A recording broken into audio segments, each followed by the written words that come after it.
to start this meeting. It's 3 o'clock. I call this meeting to order. And we are going to begin with a closed session. And so Vice Chair Weems is going to read into closed. I move that the school board recess into closed session in accordance with exceptions to open meetings law set forth in Code of Virginia 2.2-3711, Parts A, paragraphs 1, 7, and 8, as amended to deliberate on the following matters. 1, discussion, consideration, or interviews of prospective candidates for employment, assignment, appointment, promotion, performance, demotion, salaries, disciplining, or resignation of specific public officers, appointees, or employees of any public body, and evaluation of performance of departments or schools of public institutions of higher education, where such evaluation will necessarily involve discussion of the performance of specific individuals. Any teacher shall be permitted to be present during a closed meeting in which there is a discussion or consideration of a disciplinary matter that involves the teacher and some student, and the student involved in the matter is present, provided that the teacher makes a written request to be present to the presiding officer of the appropriate board. Nothing in this subdivision, however, shall be construed to authorize a closed meeting by a local governing body or an elected school board to discuss compensation matters that affect the membership of such body or board collectively.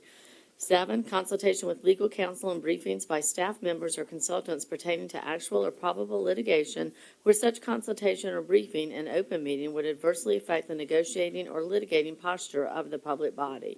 For the purpose of this subdivision, probable litigation means litigation that has been specifically threatened or in which the public body or its legal counsel has a reasonable basis to believe will be commenced by or against a known party. Nothing in this subdivision shall be construed to permit the closure of a meeting merely because an attorney representing the public body is in attendance or is consulted on the matter. 8, consultation with legal counsel employed or retained by a public body regarding specific legal matters requiring the provision of legal advice by such counsel. Nothing in this subdivision shall be construed to permit the closure of a meeting merely because an attorney representing the public body is in attendance or is consulted on a matter, namely to discuss A, employee suspension hearing, B, status of pending litigation or administrative cases, C, consultation with legal counsel regarding probable litigation and pending litigation matters. Okay. All right, and that motion was made by Vice Chair Weems, seconded by Mr. Cummings. Before I open the floor, Madam Clerk, did I need you to announce the roll? I'd be more than happy to. For the record, present in the school board chamber are Chair Brown, Vice Chair Weems, Mr. Bowensteel, Mr. Callen, Mr. Culpepper, Mr. Cummings, Ms. Dwyer, Ms. Felton, Dr. Green, Ms. Melnick, and Ms. Rogers. Okay, thank you. Any discussion on the motion? Seeing none, I call for the vote to go into closed session.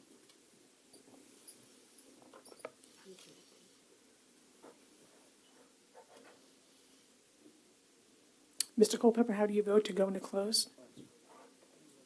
Thank you, Madam Chair. We have 11 ayes. The motion did pass to go into closed session. Thank you.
Great, Vice Chair Weems.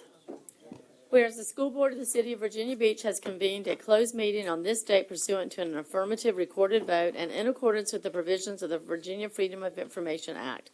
And whereas Section 2.2-3712 of the Code of Virginia requires a certification by this school board that such closed meeting was conducted in conformity with Virginia law. Now therefore be resolved that the School Board of the City of Virginia Beach hereby certifies that to the best of each member's knowledge, only public business matters lawfully exempted from open meeting requirements by Virginia law were discussed in the closed meeting to which this certification applies, and only such public business matters as were identified in the notion by which the closed meeting was convened were heard, discussed, or considered. Okay, is there a motion for the certification of closed session? Moved by Ms. Dwyer, seconded by Ms. Rogers. Any discussion? Seeing none, I call for the votes to certify closed session. So, Madam Chair, we have 11 ayes. The motion to pass for certification of closed session. Thank you. Vice Chair Weems has a motion to read.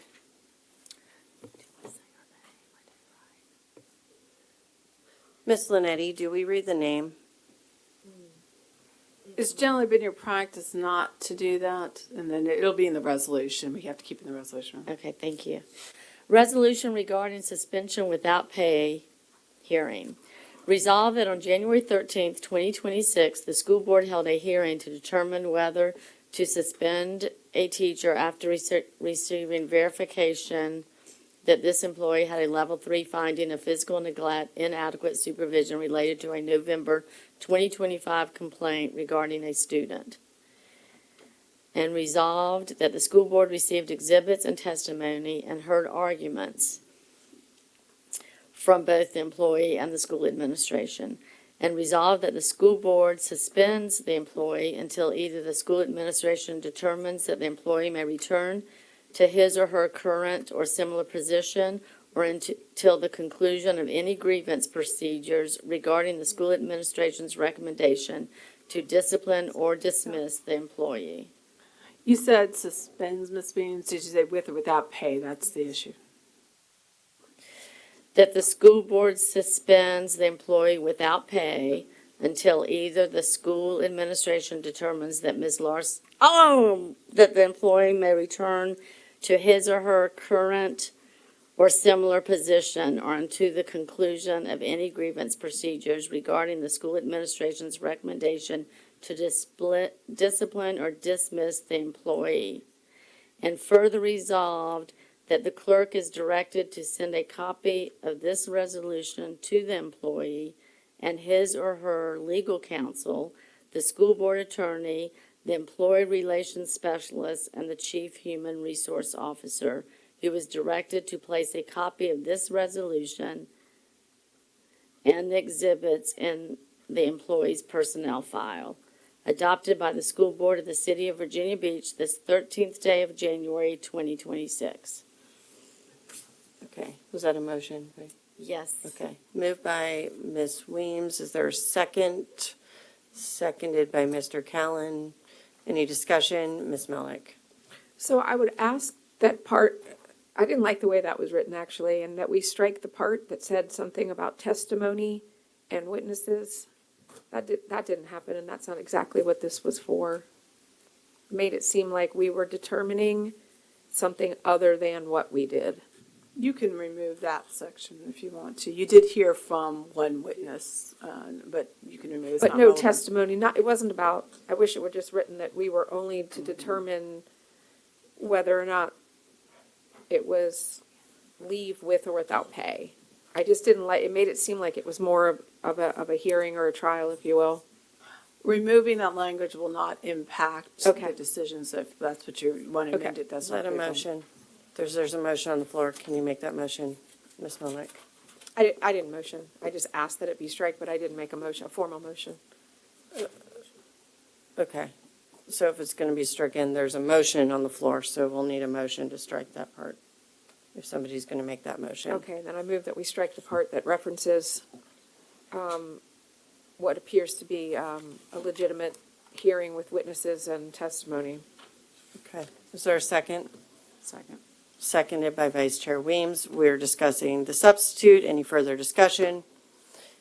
Seeing none, Madam Clerk, are you ready for us? Okay.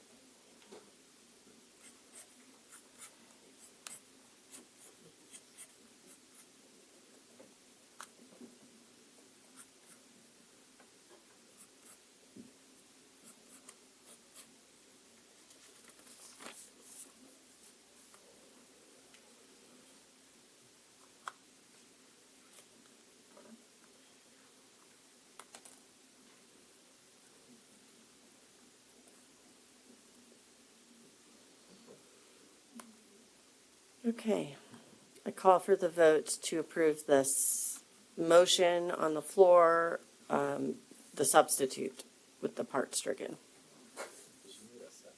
She already had a second. Vice Chair Williams seconded it. So, Madam Chair, we have 11 ayes. That motion did pass. Thank you. Okay, we are now on to administrative, informal, and workshop. We are onto the school board administrative matters and reports. I do want to mention that we have the upcoming special school board budget meeting on January 20th. Dr. Robertson, we determined that start time would be at 4 p.m., correct? Yes, ma'am. I'm going to have an intro that may impact a decision that we may make during agenda planning tonight, whether or not you want to hold that meeting on the 20th.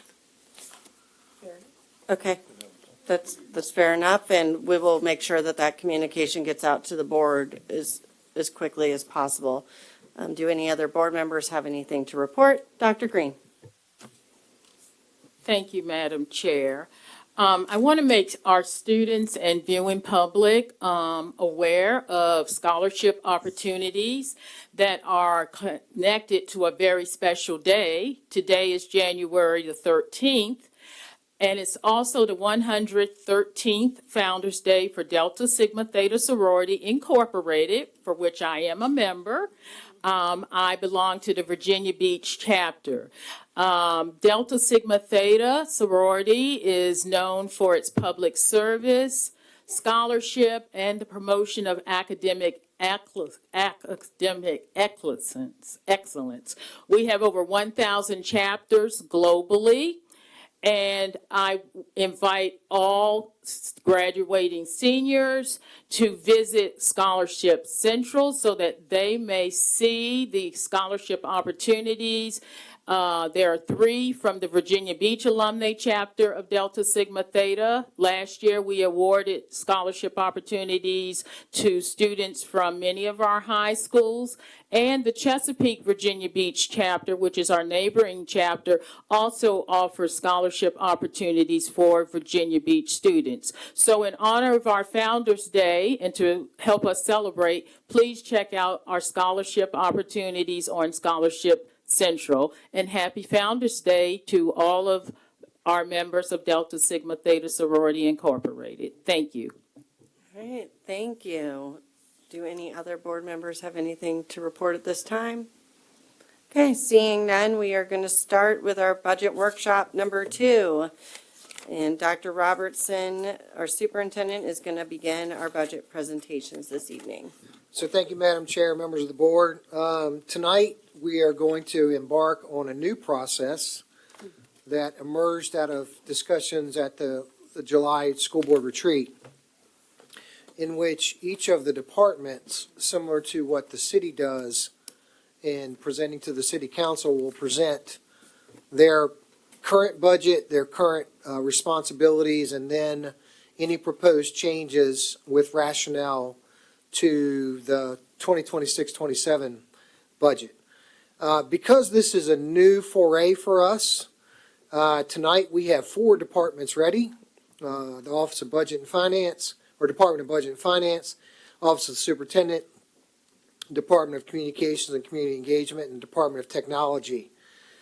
We then have scheduled for January 20th the Department of School Division Services, the Department of School Leadership, and the Department of Teaching and Learning, followed finally by, on January 27th, the Department of Human Resources.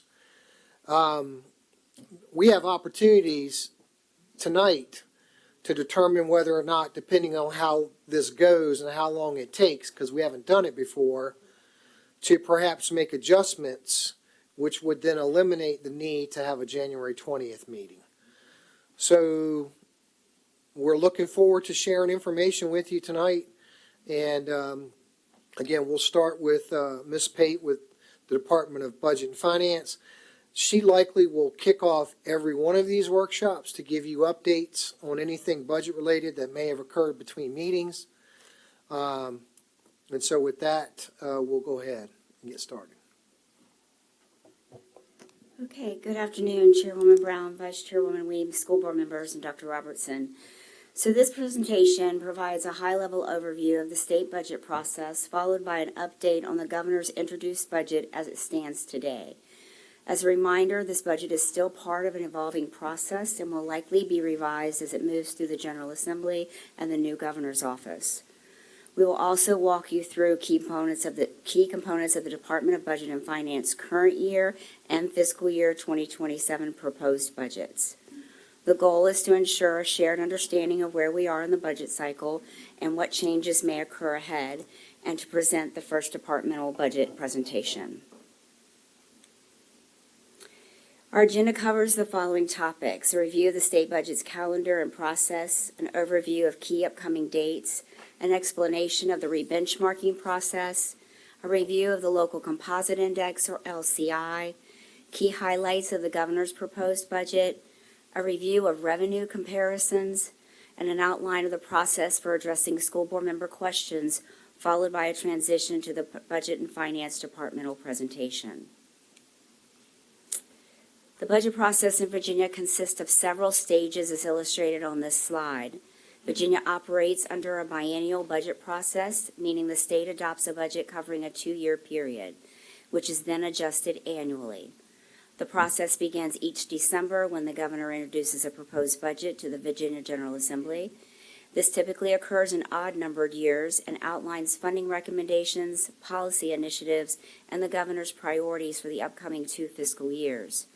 Each year, mid-biennium, amendments are also introduced to update the existing budget in response to changes in economic conditions, revenue forecast, or emerging priorities. These adjustments may require legislative action or, in some cases, executive orders, depending on the circumstances.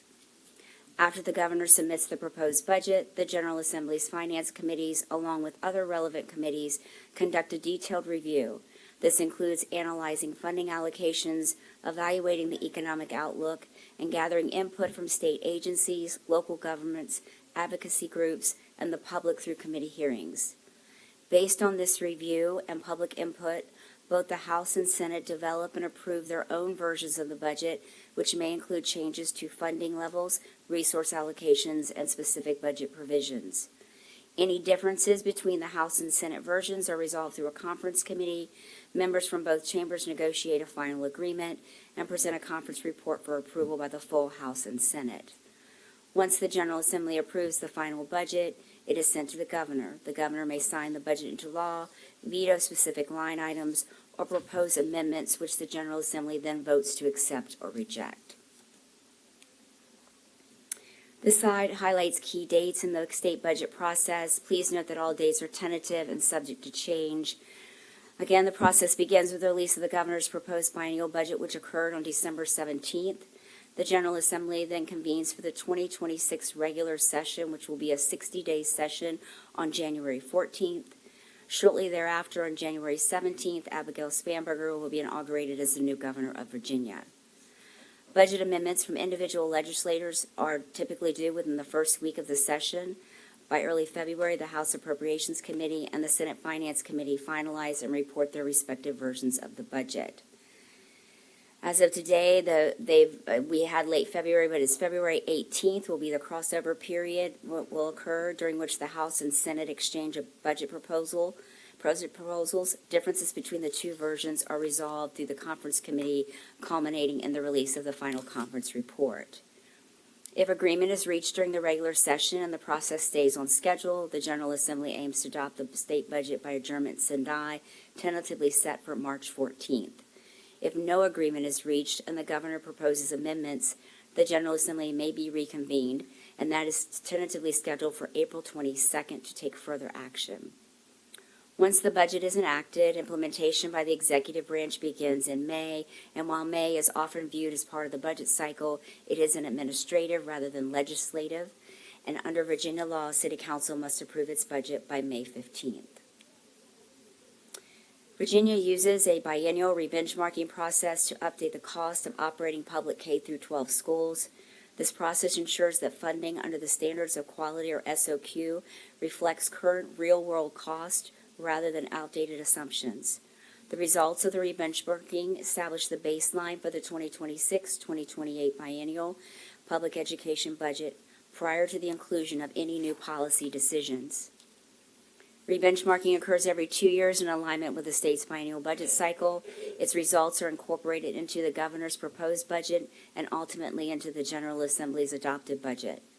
The process updates projected public education costs for the upcoming biennium using fiscal year 2024 salaries and support costs as reported by school divisions as the base. Salary figures are adjusted to reflect the 3% increases provided during the 2024-2026 biennium, while support costs are adjusted for inflation over the same period. Although SOQ accounts for more than 90% of state K-12 funding, all education programs are updated during rebenchmarking. The process also updates enrollment projections, prevailing salaries, and other cost assumptions as part of the biennial review. This slide outlines the key data elements that are updated during the biennium versus those that are updated annually.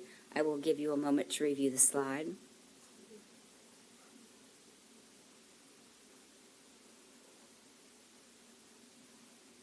The distinction between these two categories is important. Biennial updates reset the funding base for the 2-year budget, while annual updates true up costs that change each year.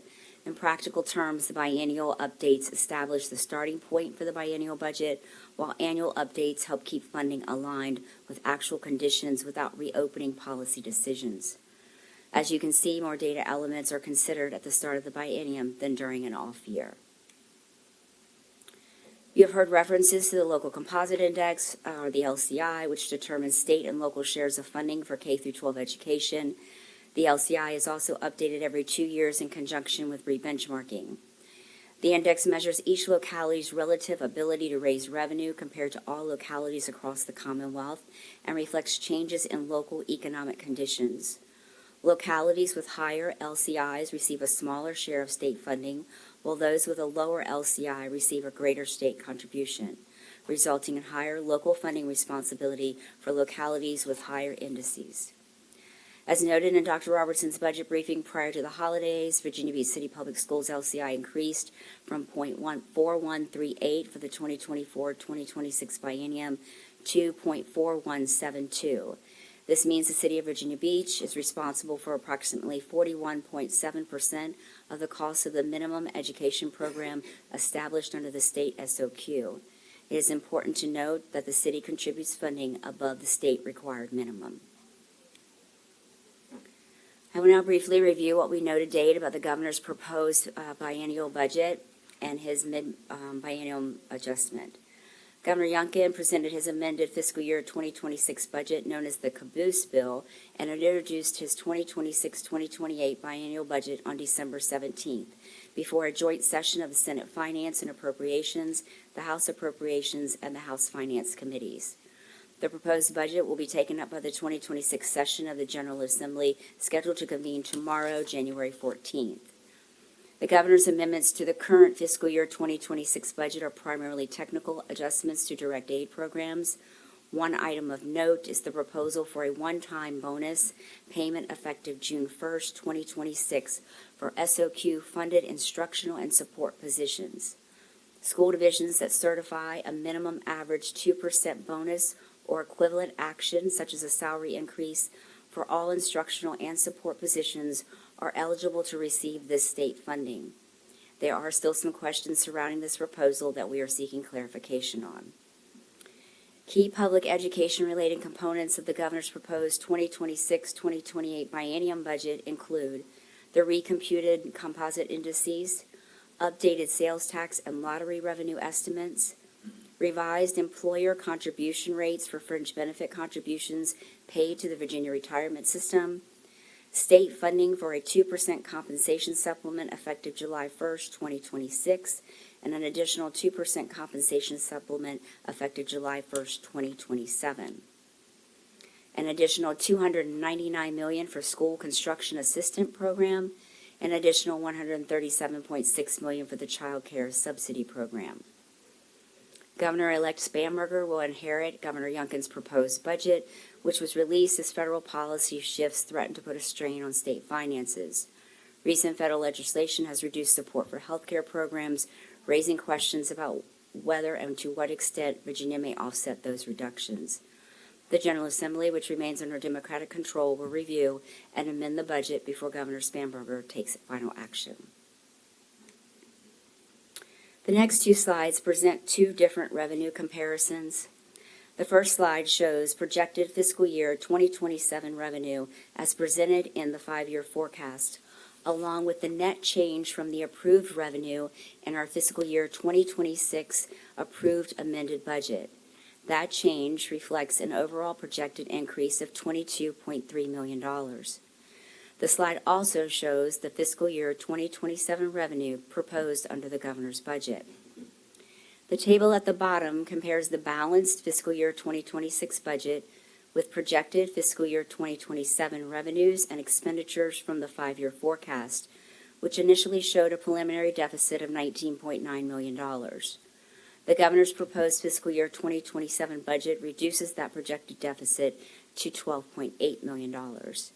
It's important to note that this presentation reflects only the revenue impact of the governor's proposal to the 5-year forecast, assuming 100% of projected expenditures are incurred and no additional budget balancing actions are taken. A deficit will still remain.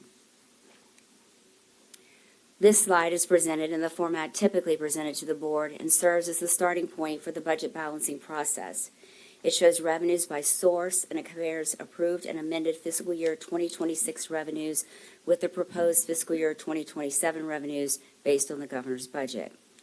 These figures do not include debt service or pay-go amounts, as they are required off-the-top expenditures. Based on the governor's proposed fiscal year 2027 budget, we are currently projecting an increase in revenues of $33.4 million over the current year's budget. These figures are preliminary and represent our starting point. And as a reminder, a new governor will be in office approximately 2 months before the General Assembly adjourns, and the House and Senate will continue to have Democratic majorities that were elected back in November of 2023. As we move forward in the budget process, any questions from school board members should be directed to Dr. Robertson, Ms. Woodhouse, and myself. These questions will be shared with the budget team, and responses will be provided to the full school board as part of the next budget workshop presentation. And I will pause to see if there are any questions before I move on to the second part of the presentation. Those answers be in the packet. Okay. They will. Unless they will be like what we did before, where there's actually a slide that gives the question and then the response, and it'll be part of the packet. Okay.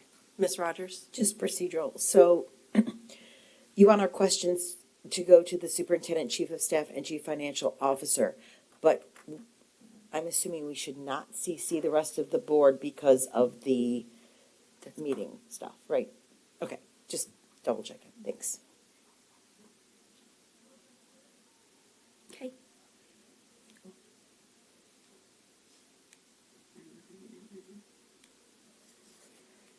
So I'll now transition to the first departmental presentation for the Department of Budget and Finance. As Dr. Robertson indicated, this represents a new step at the beginning of our budget process, as intentionally designed to mirror the approach used by the city for departmental budget reviews. Because this is the first departmental presentation, I will begin with introductory slides that establish a common framework for future presentations. These slides outline the purpose of the departmental presentations and the guiding principles for financial stewardship. The purpose of these departmental budget presentations is to provide clarity around the division's overall budget. Through these presentations, we aim to give the board a clear understanding of each department's organizational structure and the responsibilities of the office within that structure. We will also present each department's operating budget summary, discuss future considerations, and identify any anticipated budget adjustments. Before discussing the guiding principles to financial stewardship, it's important to recognize that the proposed reductions you will be seeing in upcoming departmental presentations build upon reductions already made over the past 3 years. As shown on this slide, those reductions total approximately $16.7 million. Over the coming weeks, as all departmental presentations are completed, the cumulative impact will include a total of 31 FTE reductions through vacancies and attrition at approximately $2 million and non-personnel line item reductions totaling approximately $3.2 million for a combined total of $5.2 million. To guide our financial stewardship efforts, we have established a set of guiding principles aligned with Compass to 2030, the division's strategic plan. These principles prioritize preserving student-centered programs and support, safeguarding legal, compliance, and safety requirements, maintaining essential school services, and pursuing restructuring or realignment where efficiencies have been identified. Compass to 2030 emphasizes high expectations, strong relationships, and ensuring every student receives the support they need. Each budget decision is evaluated against these priorities to ensure alignment with our long-term academic, operational, and financial goals.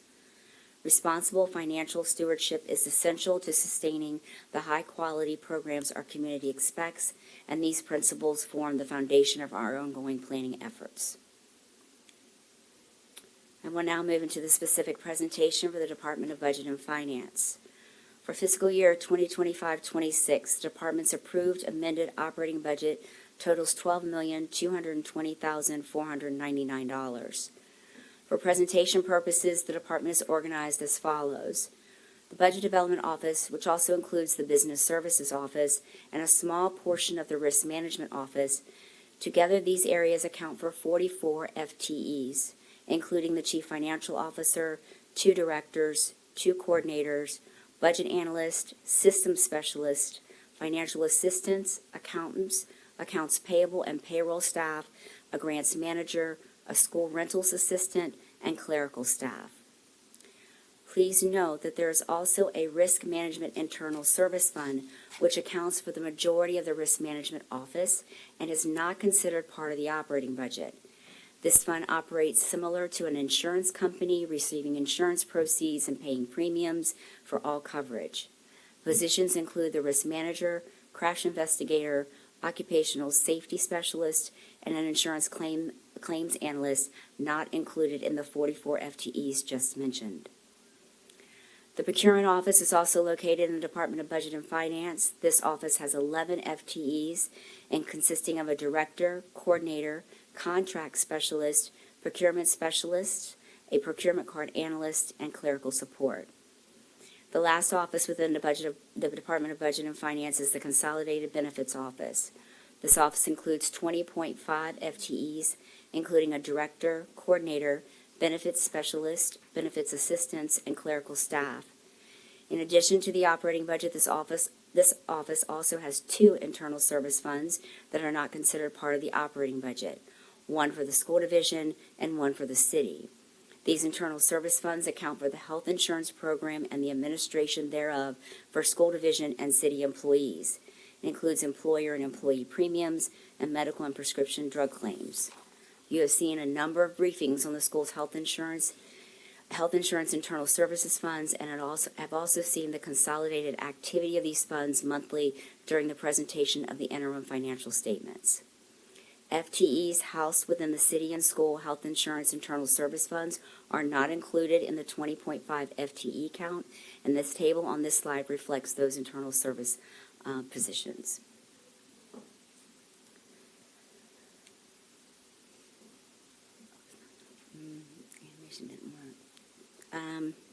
This slide provides a high-level overview of the core responsibilities of each office. Under Budget and Finance, the responsibilities shown reflect the functions of the Budget Development Office, Business Services Office, and the operating side of risk management. I will give you a moment to review.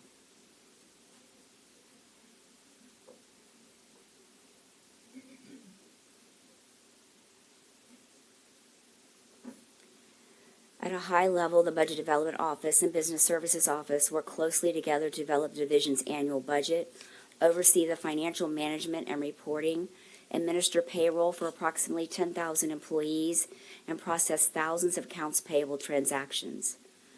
The Budget Development Office also manages the Impact Aid Program, which contributes approximately $13 to $15 million annually to the operating budget, as well as the operating functions of risk management, including coordination of school facility rentals. Financial management for most federal and state grants is also handled by these offices. The annual comprehensive financial report prepared by the Business Service Office has received both the Government Finance Officers Association Certificate of Achievement for Excellence in Financial Reporting and the Association of School Business Officials Certificate of Excellence in Financial Reporting for 28 consecutive years.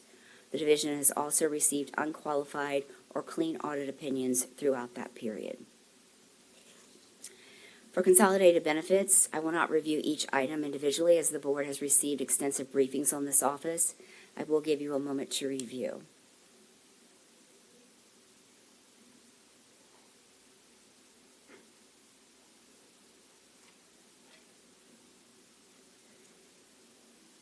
This office's responsibilities include benefits eligibility and enrollment, regulatory and legislative compliance, plan administration, employee education and communication, vendor management, and customer service.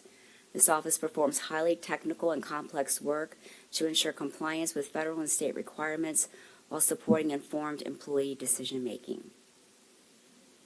The Procurement Office is responsible for acquiring goods and services in compliance with the Virginia Public Procurement Act.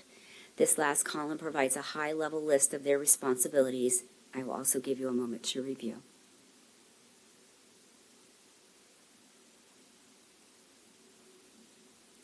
Its role is to ensure purchases are made efficiently, legally, ethically, and at the best overall value while supporting operational and strategic goals.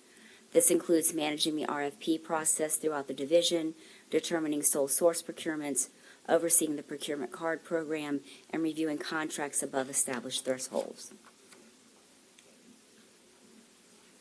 So this slide summarizes the proposed fiscal year 2026-27 operating budget for the Department of Budget and Finance. As I previously mentioned, the approved amended operating budget for this current fiscal year is $12,220,499 with 75.5 FTEs, which I previously outlined. The proposed fiscal year 2026-27 operating budget is $11,978,023, a reduction of $242,476, including a reduction of 2 FTEs. This reflects a 1.98% decrease. Non-personnel reductions include approximately $15,000 in various areas within the Budget Development and Business Services Office, $34,000 in various areas within the Consolidated Benefits Office, and $3,000 in various areas within the Procurement Office. Organizational change within a Budget and Finance Department is typically minimal, as the structure is designed to support consistent fiscal oversight, compliance, and continuity in financial operations. Because the Budget and Finance Department is built around stable, process-driven functions such as financial management, compliance, and reporting, as a result, it generally experiences little organizational change from year to year. The department has no new outside the base budget requests that would impact the operating budget of the department for fiscal year 2026-27. We are finalizing implementation of an automated school facility rental software purchased in the prior fiscal year, which is expected to create efficiencies and potentially generate additional local revenue. We are also entering the discovery phase for our new human capital management system, which is included in the capital improvement program. As the board sees the remaining departmental presentations, please note that school divisions may be required to incur additional costs related to new or amended federal and state legislation, regulations, or administrative directives. These may include, but are not limited to, staffing, training, reporting, technology, or operational expenses. As a team, we remain focused on identifying operational efficiencies and continue to evaluate emerging technologies, including AI, to streamline workflows, reduce manual effort, and enhance overall performance. This afternoon, members of the Budget and Finance team are present, and we would be happy to answer any questions you may have.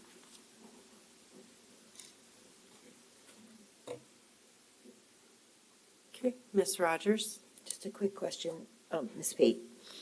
On that last slide, evaluate automation tools to streamline processes, but you're not discussing new ones, just the one that we had already. That is correct. We are not discussing new ones. We're trying to use what currently exists. Okay, just double checking.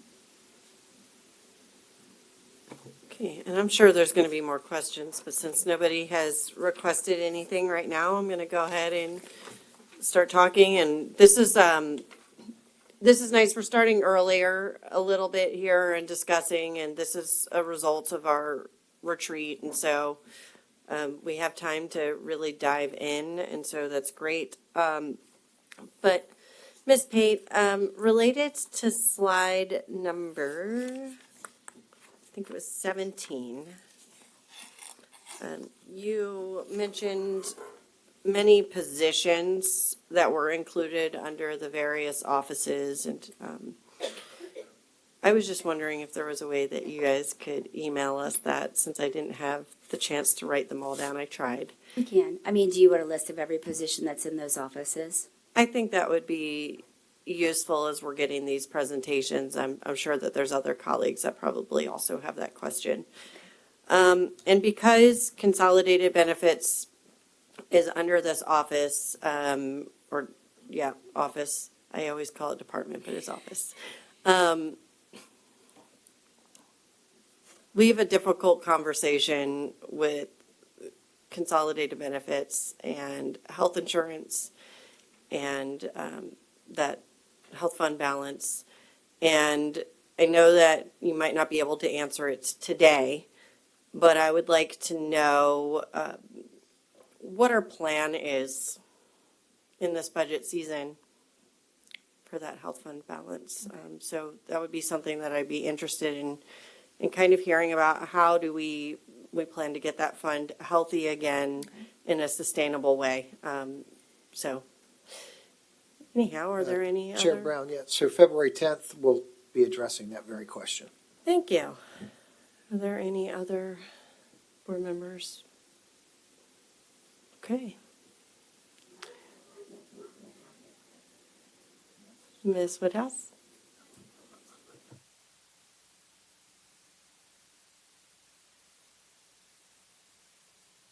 The mic back on.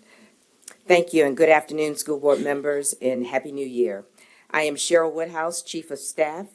Thank you for the opportunity to present the proposed FY 26-27 operating budget for the Office of the Superintendent, the Office of Planning, Innovation, and Accountability, and the Office for Opportunity and Achievement. This presentation reflects our continued commitment to responsible financial stewardship while ensuring that our work remains tightly aligned to our division strategic framework, Compass to 2030, for preparing every student to be future ready.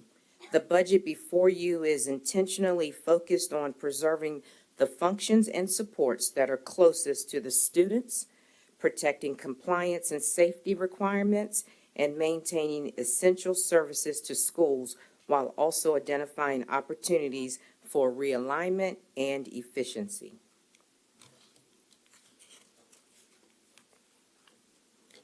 Our guiding principles for financial stewardship are grounded directly in Compass to 2030, particularly the goal of advancing organizational excellence through the effective and efficient use of division resources. As we developed this budget, we applied 3 core questions. How does this investment support student learning, well-being, and future readiness? How does it protect the systems and structures schools rely on to operate safely and effectively? And where can we responsibly restructure or realign to ensure sustainability? These principles emphasize aligned budgeting practices, transparency, and ensuring resources are allocated in ways that best meet our students' and staff needs. Our focus remains on preserving direct student impact while stewarding public funds responsibly. The structure of the office, which includes the Office of the Superintendent, the Office of Planning, Innovation, and Accountability, commonly referred to as PIA, and the Office for Opportunity and Achievement. As indicated on the slide, the current budget for the three offices encompasses 23 FTEs with a combined budget of approximately $4.7 million.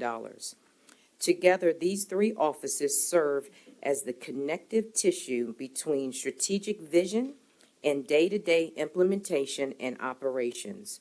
Each office has a distinct role, but all are unified by a shared responsibility to ensure district-wide coherence, compliance, and strategic alignment.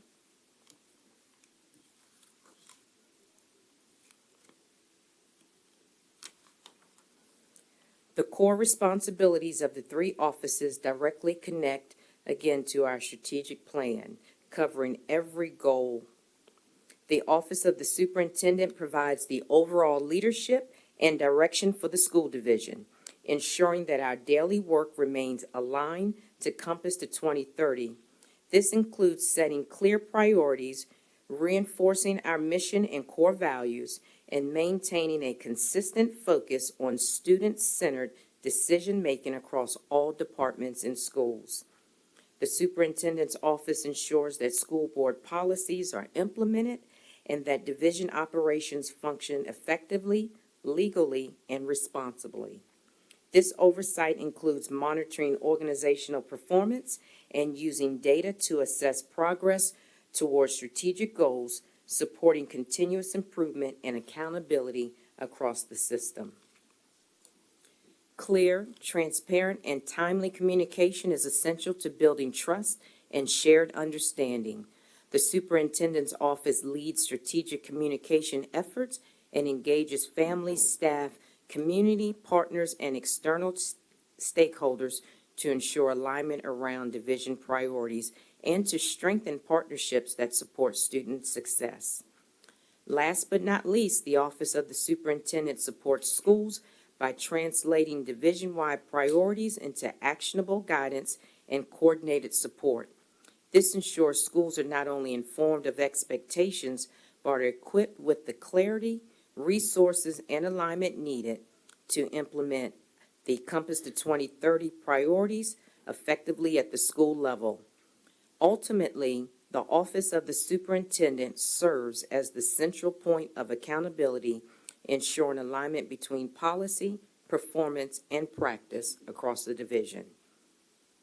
The Office of Planning, Innovation, and Accountability provides leadership and support for the design, implementation, and monitoring of the division's strategic framework, oversees state and federal accountability, accreditation, and required reporting, supports schools through assessment administration, training, and data use, conducts program evaluation and applied research to inform decision-making and continuous improvement, and designs, administers, and analyzes division-wide and program-specific surveys.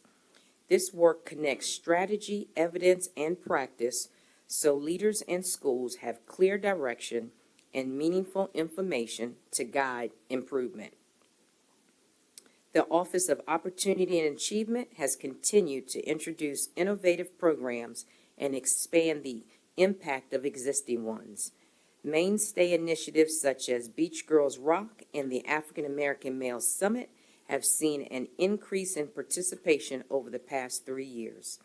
The Tide Coalition has been recognized as an exemplar at the state and national levels.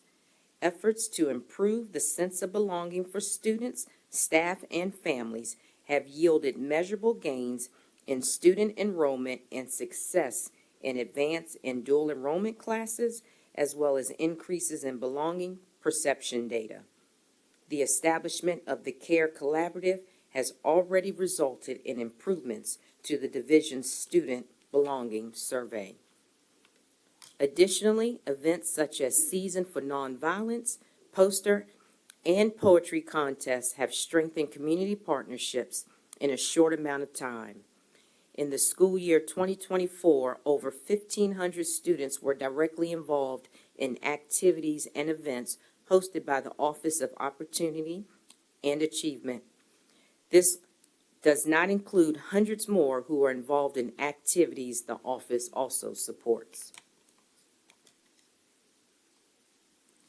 The department's operating budget is largely committed to staffing, assessment administration, and targeted resources that directly support schools.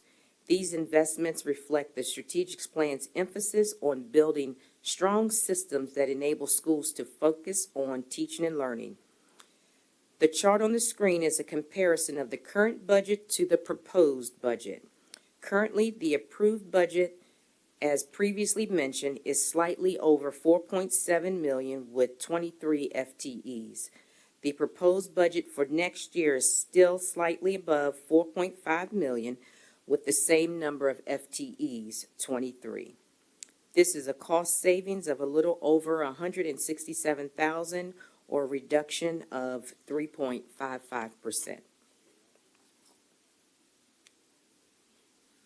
As we look ahead to future considerations and anticipated adjustments, we recognize that our work is greatly impacted by both federal, state, and local mandates. We continue to focus on our guiding principles for financial stewardship, where decisions are grounded directly within our strategic plan. We will continue to monitor workload demands to ensure service quality remains high, particularly as mandates evolve. We are exploring opportunities for automation and process improvements directly aligned with Strategy 5.2 of the strategic plan to absorb tasks where possible and redirect staff capacity towards higher impact work. Sustainability remains a guiding focus, and any adjustments will continue to be evaluated through the lens of student impact, compliance, and long-term organizational health. In closing, this proposed budget for the Office of the Superintendent, Planning, Innovation, and Accountability, and the Office of Opportunity and Achievement reflects a disciplined, strategic approach that aligns resources with our strategic priorities. If additional revenue or new requirements emerge, we will remain flexible and responsive, ensuring that our financial decisions continue to support the division's mission of preparing every student to be future ready. I, along with the team, Dr. Bannicky and Mr. Harris, are prepared to address any questions you may have. Ms. Rogers? So I have a quick question, and this would be for all the departments, so I guess it would be kind of towards Dr. Robertson. These are total budgets for each department, correct? That's correct. So could we, by chance, get a breakdown for what we're seeing as far as salaries for staff versus whatever else the budget includes, like split that apart, just so we get an idea of, because we're getting how much we're paying, how many full-time employees we have, but we don't have a price for that. So I'm just curious as to. But does the budget include other things, or is it? Yeah, it includes other things. Yeah, that's why I Because it includes wanted to- personnel and resources. Whatever else you need, right. So that's why I was asking if we could just get the salary part to go with the number of employees. Certainly. All right, great, thanks.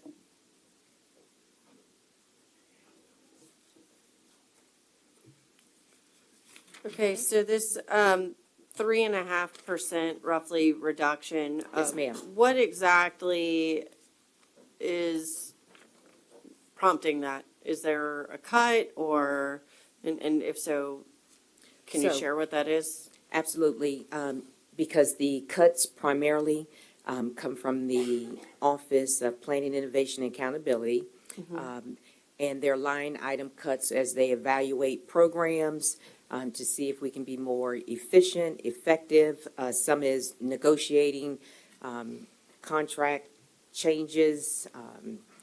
I won't necessarily say discounts because most contracts are increasing this year. So the opportunity to scrub the budget and take a look at where we could make necessary cuts or where we've seen patterns of not spending to the allocated amount in previous years. Okay. And then my other question is related to the perception surveys with the Office of Opportunity and Achievement. What software or program are we using for that or going to be using in this budget?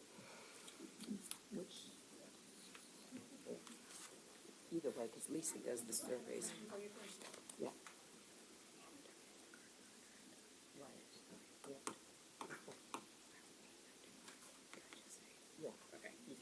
Without, Either way. okay. Well, I had to confer with Mrs. Woodhouse because we're going to use a new survey tool under the new budget system. But we haven't terminated the contract with the existing vendor. I thought we voted to terminate that already. No Qualtrics. Oh, okay. All right. I got you. Yeah. I just wanted to make sure. All Never right. mind. Don't tell me a secret. It's okay. No, Right. it's not a secret. Typically, we don't divulge the name until we at least notify the company, and so, so. It would I be just- me. Oops. Sorry. So, Yeah. it's okay. You just heard it. So. Yeah, we're going to use a different survey tool. They know that we were looking at other survey tools because their cost structure was going to cost us out. They were significantly increasing their cost structure over time, and we knew we were not going to be able to commit to that. Okay. All right. So that's not a surprise to them. Correct. Okay. All right. Do you have anything to add to that, or is everything she said accurate? Okay. He's not going to help me. I'm glad we can have a sense of humor during budget season. Absolutely. Okay. I don't see any other questions at this time, but I'm sure there will be some that trickle in your emails here, so Thank you. as we get processing this information.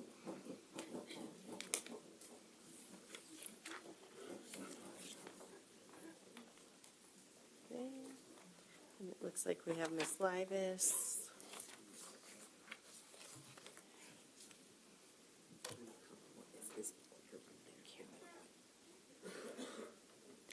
Good afternoon and Happy New Year. I'm Nicole Livis, Chief Communications and Community Engagement Officer for VBCPS. Thanks for the opportunity to share this important budget information with you. I'm here to highlight the work of our department following the guiding principles for financial stewardship. Our work shows that strong school divisions are built on strong relationships, which are nurtured by a strong communications and community engagement team. Communication isn't just a support function in education, it's a strategy for engagement, trust, and progress. School communication amplifies impact, connects people to purpose, and turns a vision into a shared responsibility. The Department of Communications and Community Engagement has a total of 21.4 FTEs and includes 2 different offices, Communications and Family and Community Engagement. The 2 teams work to fulfill the department's mission while taking on the responsibility for essential duties, projects, publications, crisis communications, websites, social media outreach, and media relations both internally in the school division and externally in the community. The Department of Communications also has oversight of the Family and Community Engagement Office, which organizes division partnerships and volunteers and supports the Virginia Beach Education Foundation. Our total budget for fiscal year 26-27 is $3,650,648. When the City of Virginia Beach and VBCPS mutually ended their video production agreement, VBCPS hired a multimedia producer to maintain consistent in-house video storytelling and engagement. He produces informative and engaging video segments that highlight the work of VBCPS, including but not limited to the superintendent segments and various department highlight videos, including recruitment features for human resources, as well as coverage of division events such as the Summer Leadership Conference, the Back to School Care Fair, First Day of School, the Superintendent's Holiday Video, Teacher of the Year Celebration, and Graduation. Also new this year, DCCE implemented and trained staff division-wide on the OnFlow, formerly known as Let's Talk, customer service chatbot to streamline feedback and get cases in the right hands in a timely manner.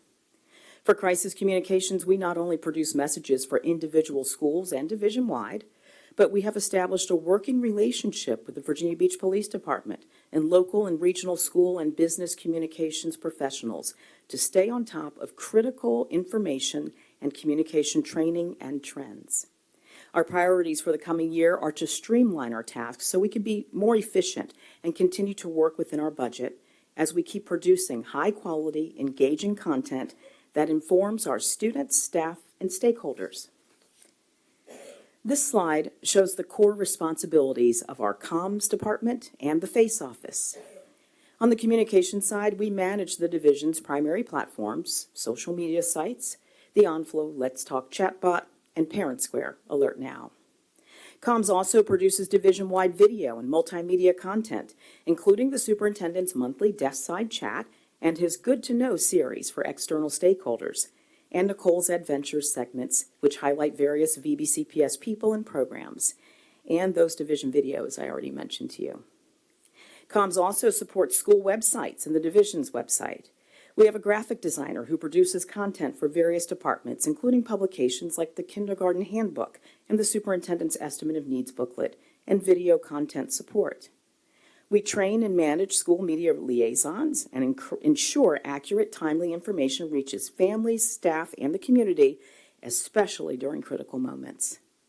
On the family and community engagement side, we focus on building strong connections between schools, families, and community partners. This includes volunteer coordination through Sign Up Genius, outreach initiatives, the Language Ambassador Program, which provides translation and language access, professional development workshops, community events, including the Back to School Care Fair, the Book Club, and the Winter Coat Drive. The FACE partnerships provide wraparound supports for students and families. We also support the Virginia Beach Education Foundation's fundraising and recognition efforts that directly benefit classrooms and staff. Those events include the Pearls of Wisdom Oyster Roast, the Sheriff's Turkey Bowl, and the Teacher of the Year Dinner. This work together with both teams supports all Compass to 2030 goals by strengthening trust, engagement, transparency, and access across the division. Our approved amended fiscal year 25-26 budget is $3,650,648 with 21.4 FTEs. Our proposed fiscal year 26-27 budget shows a reduction of 1 FTE at a cost of $109,272, or a difference of 2.99%. This key change represents 1 vacant FTE due to retirement. For future considerations and anticipated adjustments, we have expanded the training and implementation of the OnFlow, formerly known as Let's Talk, AI customer service chatbot, the ParentSquare messaging platform, and we are planning to expand the use of our Final Site website platform to streamline processes, reduce manual tasks, and improve efficiencies. There may never be one online platform that can perform all the needed functions, but giving families and staff guidance about a manageable number of tools will improve communication. DCCE is introducing a platform awareness campaign that will create a simple, centralized resource for how to communicate within VBCPS. We are working to keep up with the changing demands of communication in which our stakeholders expect to receive information quickly. That includes an increase in requests for videos and messaging. We always monitor and evaluate our contracts to ensure the best return on investment. And that's a high-level look at how the budget supports student learning and division goals with the Department of Communications and Community Engagement. We believe our work proves that strong schools are built on strong relationships, and communication is what makes those relationships work. At this time, I'm happy to answer any questions, along with the Director of Family and Community Engagement, Dr. Oddman Alexander, and thank you for your time and continued support. Mr. Callen? Thank you for your report. You're making me aware of something that I didn't realize, and I would appreciate any clarification you can offer, and that is, I've always envisioned that the Virginia Beach Education Foundation was a standalone, separate entity on its own doing wonderful things for the educational system. But I didn't realize, and this is giving me that impression, that it was an internal component within our school system and has 9.8 FTEs and apparently a budget that's associated with that. So help me understand if I'm misunderstanding the impression that I'm left with. Dr. Alexander, would you like to? So we have staff members that work with the Education Foundation. So we oversee some of the operational functions of Foundation. However, the Foundation does operate on its own. So we have a coordinator that kind of strategically ties in our alignments to Compass 2030 or our other strategic alignments to make sure that everything kind of flows naturally together. It sounds like it's a partnership of sorts. That is correct. They are a major partner within the school division. Okay. And will we be getting a breakdown as it relates to the dollars that are associated with, similar to Ms. Rogers' question, as it relates to the staff that's involved in what's being allocated in that regard so that we can just understand that? Absolutely. Yep. Thank you. We pay for one position to support the Education Foundation, that's the coordinator. And her work crosses over into our work, not Education Foundation work per se, but we do pay for that position. Okay, thank you. Mr. Culpepper? I just want to clarify one thing. You said you're reducing by 1 FTE, and that was due to retirement? Yes, sir. Are you removing that position, or are you looking to refill it? We're removing it. Okay, thank you.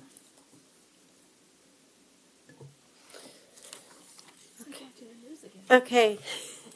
And, I appreciate, and I want to, give kudos to everybody. I appreciate that there's a reduction in percentage in many of these, and I know that that's something that we have to do. So I appreciate that effort here on the front end. And I'm sure there's going to be more conversations, but I do appreciate that, and I appreciate everything.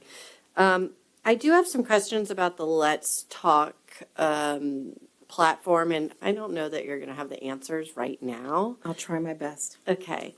How much are we spending on the Let's Talk platform? I would have to get that number for you. Okay. I don't want to And- misspeak. And if you also could, some data on exactly how many folks are using it, because I don't know that, I'm not sure that we have community members that are as aware as maybe they could be. Not for any faults trying, it's new, but I just would be curious on that, ROI. We did just get some numbers, and again, I don't want to misspeak, but the usage has gone up as we have trained more people on the platform. And I can tell you some of the top topics are transportation, the bus routes, Okay. and McKinney-Vento. Okay. Those are some important topics, so. All right, thank you, I appreciate that. Thank you. I don't see any more questions at this time. So it looks like we now have the Department of Technology. Good afternoon, everyone. Happy New Year. For those of you who have New Year's resolutions, I hope you're still going strong. I appreciate the opportunity this afternoon to share an overview of the Department of Technology and our proposed operating budget for the upcoming fiscal year. Today, I will briefly highlight the work of that our department does across the division and the scale of the technology environment we support. I'll also talk a little bit about how our current and proposed budgets ensure that technology remains reliable, secure, and effective for students and staff. I want to start with a simple idea that really captures our mission. For the majority of the Department of Technology team, our best day is when no one thinks about technology at all. Just like your car, when everything is working smoothly, technology creates opportunities for you wherever you may need to go. While it's a fundamental foundation for success, its utility and convenience is often taken for granted. When systems just work, when instruction continues uninterrupted, staff stay productive, and classrooms function smoothly, that's success for us. Our work is most effective when it fades into the background. The work of the Department of Technology is guided by 3 focus areas that align closely with the division's strategic priorities. The first is operational excellence, which is truly our foundation. This includes delivering reliable core services every day, network connectivity, critical applications like our student information system, cybersecurity tools, and technical support. We ensure students and staff have the technology and applications they need to be successful in the classroom and in their roles. All the while, we measure our performance through metrics like service levels and problem resolution times. We not only measure what occurred, but what didn't occur as a result of our people, systems, and processes. Classrooms not disrupted, systems not unavailable, and security incidents that didn't materialize.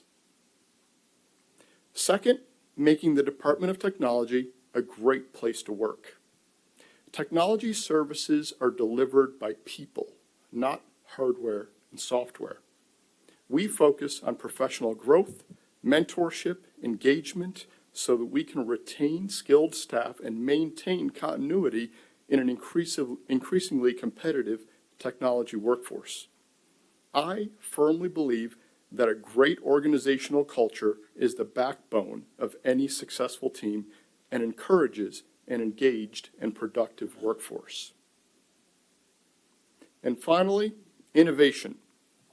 For us, innovation is about using our expertise to make VBCPS work more productively, more efficiently, and more sustainably. We have highly skilled engineers and analysts who understand both the technology and the business of education.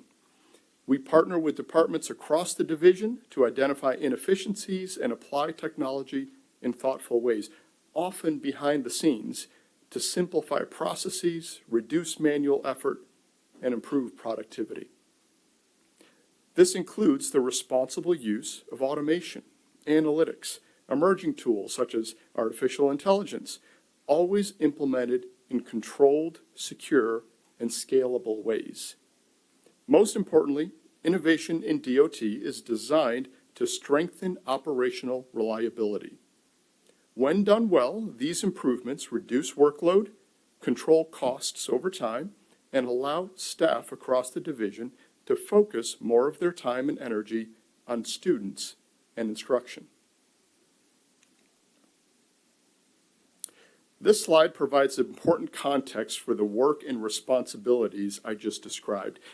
It illustrates the technology environment that the Department of Technology supports in order to serve students, families, and staff every single day. When a student logs in to complete an assignment, when a parent checks grades or communicates with a school, or when a teacher starts a lesson, technology is already at work, quietly and reliably in the background. Behind those everyday interactions is one of the largest and most complex technology environments in Hampton Roads. VBCPS has invested in more than 160 miles of high-speed fiber throughout the city that connects every school and facility across the division. That network supports far more than Wi-Fi. It enables classroom instruction, phones, printers and copiers, door security systems, cameras, and emergency communications, systems that students, families, and staff depend on without ever seeing them. What truly makes this environment complex is not just its size, but how differently it must behave for different users. Our staff require broad access to systems and data to do their jobs effectively, while students must have a tightly controlled, age-appropriate access that prioritizes safety, privacy, and instructional focus. Creating an environment that's flexible enough to empower staff, secure enough to protect students, and simple enough to use every day requires careful design, constant monitoring, and thoughtful controls behind the scenes. At the same time, this environment must work every day in every building, and often beyond the traditional school day. Families access systems in the evenings.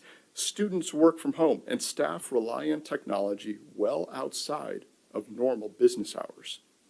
Department of Technology teams support this environment around the clock because learning, work, and communication don't stop when the school day ends. All of this works seamlessly. When all of this works seamlessly, technology disappears into the background, allowing students to focus on learning, families to stay connected, and staff to focus on supporting our schools, which is exactly how it should be. Supporting an environment of this size and complexity requires sustained and thoughtful investment. For the current fiscal year, the department's approved amended operating budget is approximately $20.4 million. For FY 26-27, the proposed operating budget is approximately $20.1 million, which represents a reduction of about $293,000, or 1.44%, due to the elimination of 3 positions through attrition. This change reflects staffing adjustments while maintaining our ability to deliver those core services. Unlike many departments, the vast majority of our budget is committed to essential systems and services before the school year even begins. These include the Synergy Information System, the WISE HR and payroll system, subscriptions for Google and Microsoft applications, cybersecurity tools and internet filtering, phones and infrastructure that supports daily classroom instruction and administrative operations. As a result, only about 35% of the Department of Technology's budget is dedicated to personnel. These systems are not optional. They are foundational to teaching, learning, communications, payroll, attendance, grading, compliance, state and federal reporting, and cybersecurity for our environment. One of the most significant challenges we continue to manage is the rising cost of technology due to inflation, tariffs, and macroeconomic events. Over the past several years, software vendors have shifted almost entirely to subscription-based pricing models with consistent annual increases. These increases are largely outside the division's control. For the upcoming year alone, our Microsoft licensing costs are projected to increase by approximately 10%. Our Google licensing costs by more than 25%. Together, these alone will require an additional $300,000. These increases are occurring even as we reduce staff and look for efficiencies internally. Our approach has been to manage usage carefully, negotiate costs where possible, and absorb these increases while minimizing impacts to instruction and services. This requires constant monitoring, disciplined financial stewardship. We continue to have conversations with vendors and our departments of budget and finance and procurement to mitigate these issues. Cybersecurity threats continue to increase in frequency and sophistication, particularly in K-12 environments nationwide. VBCPS has made significant investments in both technology tools and skilled staff to protect our systems, data, and users. Our focus is on layered technology, proactive monitoring, and incident preparedness. This work is ongoing and essential to protecting instructional continuity and sensitive student and employee information. Looking ahead, our priorities remain clear. First, we will continue to protect systems reliability and security as non-negotiables. Second, we will continue to modernize responsibly, extend system life cycles where appropriate, and consolidate platforms when possible. Third, we will use our department's tools and expertise to automate VBCPS processes, increasing efficiency and productivity while decreasing costs. And finally, We will remain focused on service and stewardship, delivering dependable technology with high levels of support while being thoughtful and transparent with public funds. Our goal is not simply to maintain technology, but ensure it continues to quietly enable learning and operations across the division. In closing, the Department of Technology's mission is simple. By delivering dependable core services, investing in our people, driving innovation, we ensure the Department of Technology is a partner in making Virginia Beach City Public Schools stronger, more efficient, and future-ready. Our responsibility is to ensure technology is never the story, but always part of the solution. When classrooms function smoothly, staff can focus on students, and systems are secure and reliable. Technology disappears into the background. Thank you for your time and continued support. I know technology can feel complex, but I'm happy to answer any questions that you may have. Mr. Callen? Right up my alley, Doctor. I may be speaking to the wrong department with my question at hand, but I'll frame it, and since it budget itself, my question is this. As time goes on, the consideration means other than Mr. Callen, your microphone shut off. There you go. I don't know what's going on with I paid for this it. microphone, I think somebody said. That was Ronald Reagan, never mind. Anyhow, the question that I'm raising is, from a budgetary point of view and a cost reduction point of view, would it be feasible, appropriate, even likely to be a consideration that we examine the process of removing Chromebooks from the educational process and getting back to the hard copies of books and things of that nature? Again, because more and more articles are starting to surface in the educational arena questioning the benefit or the effectiveness of Chromebooks as a teaching mechanism versus others. And I didn't know whether or not this would be an appropriate consideration from a budgetary perspective for technology, or is that Department of Teaching and Learning, or should I just turn my microphone back off again?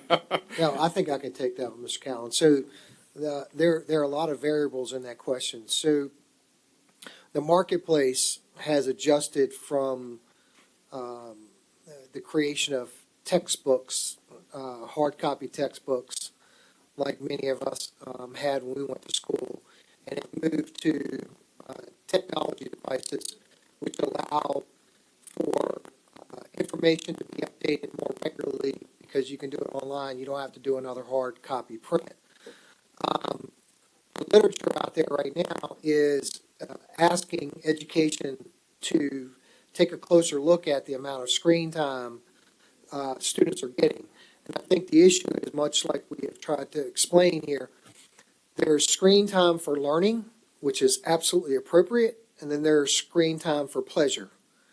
And if you look at the screen time for learning, it's somewhere between 1 and 4 hours a day. And if that's the only screen time a child gets, and it's used in an appropriate manner for learning, then that's not a problem. But if that screen time of 1 to 4 hours a day turns into 6 to 10 hours a day because of what they're getting outside in the pleasure atmosphere, well, then the screen time is a real challenge. There are vendors out there right now, and as you'll hear on our textbook adoptions, that will really play a key role into what's available. And right now, what's available is more of the electronic means than the hard copy means. And so it is a cost there. It's an absolute cost every year. We have to factor in replacement of Chromebooks.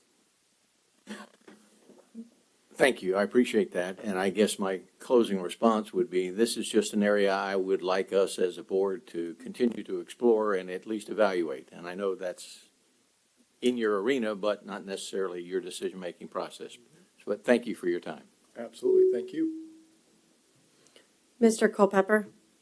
Easy one for you, because I'm pretty sure you said it, I just didn't catch it. I think you said your percentage of budget that is personnel? Approximately 35%. 35% is personnel? That's right. Okay, all right, lower than I would thought. Yeah. Thank you.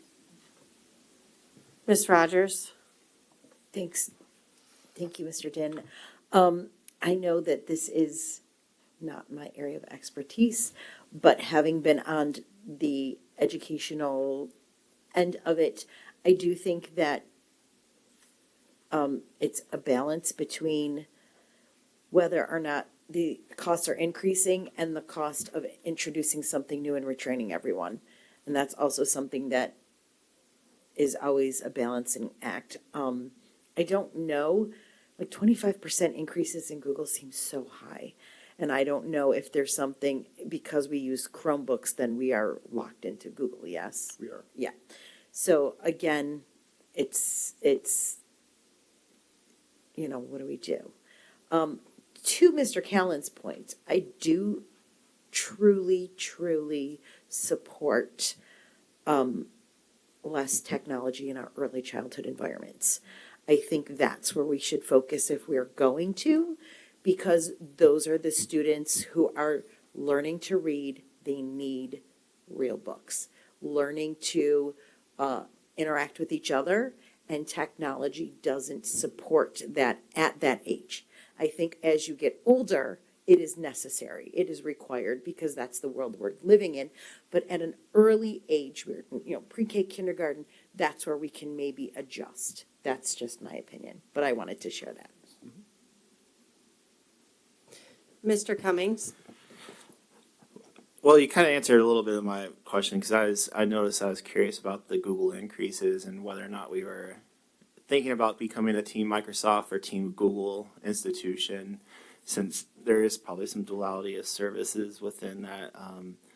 But I imagine the disruption to our student experience would be pretty significant one way or the other. But my question, I think, is more so to you, Dr. Robertson. We've heard from 4 offices on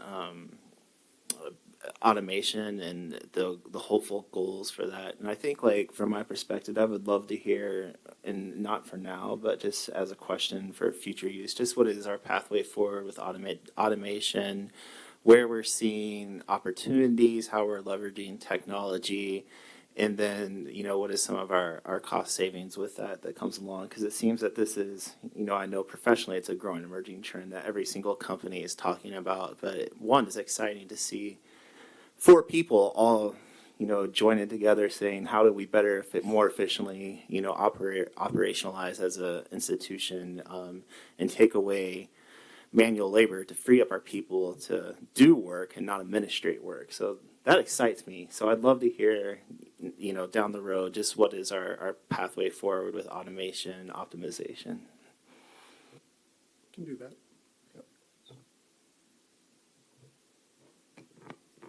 Okay, and I would be curious what the total of those costs are. I do have one other comment, but I'll give the floor to Ms. Dwyer first. I just wanted to know what was reduced. Was it staff? It was staff. Okay. Yes. That's what I thought. Thanks. Okay, so I don't think it's really a question for you, but since we are in this budget conversation and we do have those Chromebooks, I would also echo the sentiments that our youngest learners, at least, and, you know, where there's a will, there's a way, right? Some divisions use computer carts in 2nd and 3rd grade for those SOLs and those youngest learners. And I'll go back to a while back when I was raising my first child. The American Academy of Pediatrics used to recommend no more than 30 minutes per day of screen time, period, end of story. As the influx of technology came into the school systems, at that time, those recommendations changed. And so I don't know if those recommendations changed because screen time became less dangerous for our young children, or if schools were doing it so they made those modifications. And I don't really need anybody to rebut those at those times. But I also would like to see what the cost would be and what it would look like For our youngest learners, maybe K through 2, and kindergarten, first grade, not having Chromebook and iPad access unless it's in their IEP or 504, and maybe second grade doing a computer card. So I would be very interested in that as we continue those budget conversations, and, you know, as a board, seeing if that's the direction that the board may want to go. So anyway, that wasn't a question for you. So I don't see any other discussion, and I believe that is the end of our budget presentations. Ms. Linetti, do we have another closed session? Okay. I don't think we really have time at this point anyway, if we did. So it is 5:24 PM. We will recess and reconvene at 6 PM for formal meeting.